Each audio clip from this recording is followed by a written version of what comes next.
Hello and welcome to a new series I'm starting called Government Decadence, where I explain how the government makes your life worse.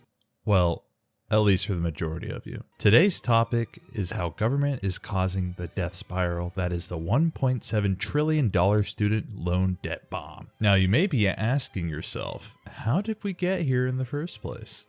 It all started way back in 1965, when the Higher Education Act was passed under Lyndon B. Johnson. This made student loans guaranteed by the taxpayer, which essentially eliminated all risk associated with loaning money to anyone with a pulse and the desire to get a master's in basket weaving. There was zero chance that tuition would go unpaid. This resulted in tuition skyrocketing and outpacing inflation by more than 4 times in the past 40 years.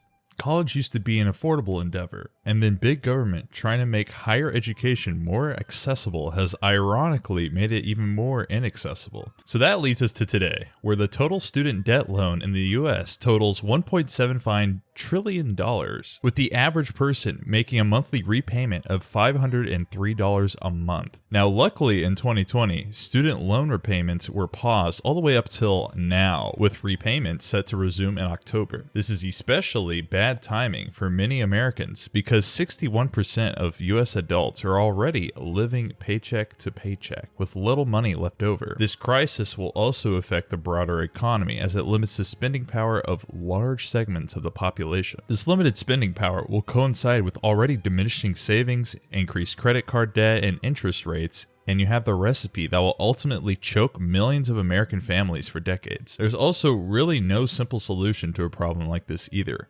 Government can cancel the debt, but it'll only reappear a decade later with another generation because the attributes that caused the crisis in the first place are still in play. A solution, in my opinion, is to remove the guarantee from the taxpayer. Without these government-backed loans, very few would be able to pay the current tuition rates, and colleges would be forced to lower prices so that supply meets demand. Another option is to make higher education free in its entirety. Either way, something has to be done, especially in an era when 6 out of 10 adults say they can't even afford to cover a surprise $500 expense. If there's something you take away from this video, let it be this: while it may be well-meaning, the vast majority of what the government touches always turns to shit. Thank you for watching.